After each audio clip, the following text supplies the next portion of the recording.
Bienvenue dans ce nouvel épisode, Un pas vers soi. Aujourd'hui, nous allons parler d'un sujet aussi sensible que fréquent, le conditionnement de l'amour maternel et ce que cela provoque chez l'enfant devenu adulte. Peut-on vraiment aimer ses enfants de la même manière, quand certains sont valorisés et d'autres oubliés? Quand des gestes simples deviennent des critères de reconnaissance, quand un oubli devient une blessure et qu'un silence devient un cri qu'on n'entend pas.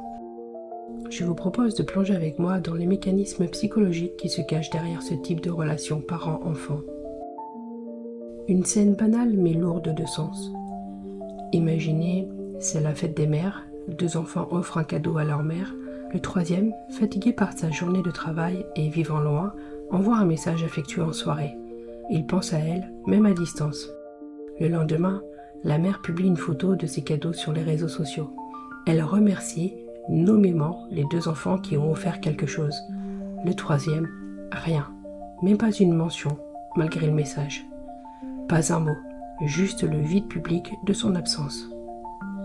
Ce que cela révèle en profondeur. À première vue, on pourrait croire à une maladresse, mais ce type de comportement est profondément révélateur d'un fonctionnement psychologique précis, et en voici les principaux traits. En premier lieu, le besoin de reconnaissance narcissique. Certaines mères ont un besoin intense d'être reconnues, admirées, valorisées. Elles attendent inconsciemment que leurs enfants leur envoient l'ascenseur affectif. Ne pas offrir de cadeaux est perçu non comme un choix ou une limite, mais comme un rejet personnel. Deuxièmement, la manipulation passive-agressive. Au lieu d'exprimer sa déception en privé, la mère publie un message visible de tous.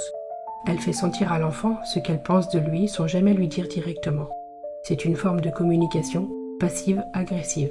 Elle fait mal parce qu'elle est silencieuse et déguisée. Troisièmement, l'amour conditionnel. Je vous aime tous pareil, mais les gestes ne suivent pas. L'amour devient conditionné à ce que l'enfant offre, dit ou fait. Celui qui ne répond pas aux attentes est mis à l'écart affectivement. Quatrièmement, l'enfant comme extension de soi.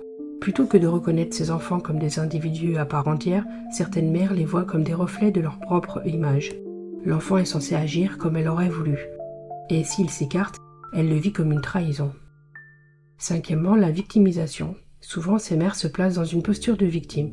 Regardez ce que j'ai reçu, ou plutôt, ce que je n'ai pas reçu. C'est une manière détournée de dire « je souffre et tu es responsable ». Sixièmement, les préférences affectives inconscientes. Enfin, même si elles ne le disent jamais, certaines mères ont des préférences affectives. Un enfant modèle, un autre décevant. Et ces préférences se traduisent dans les gestes, les invitations, les silences, les absences, jusqu'à créer un déséquilibre profondément destructeur pour l'enfant. Les conséquences pour l'enfant devenu adulte. Que ressent-on quand on est cet enfant mis de côté? Celui qui ne reçoit plus d'invitations, plus de messages, plus de mots doux, celui dont l'amour est mesuré à l'aune d'un cadeau ou d'un geste attendu. On ressent de l'injustice, du rejet, une blessure d'abandon ou d'humiliation, parfois de la honte ou une envie de s'éloigner pour survivre. Alors, l'enfant finit souvent par ne plus faire d'efforts, pas par colère, mais pour se protéger. Ce podcast n'est pas une accusation, c'est une mise en lumière. Il est possible pour certains de dialoguer, de rééquilibrer, d'oser dire. Pour d'autres, il faudra accepter de faire le deuil d'une reconnaissance jamais obtenue et apprendre à se donner soi-même l'amour inconditionnel qu'on n'a jamais reçu. La phrase qui est à retenir pour ce podcast. L'amour ne se mérite pas, il ne s'achète pas. Il ne s'obtient pas en remplissant des cases. Il se tisse dans le respect, l'écoute et la liberté de l'autre. Et s'il n'existe pas tel qu'on l'aurait souhaité, alors il est temps d'en créer un nouveau, envers soi-même.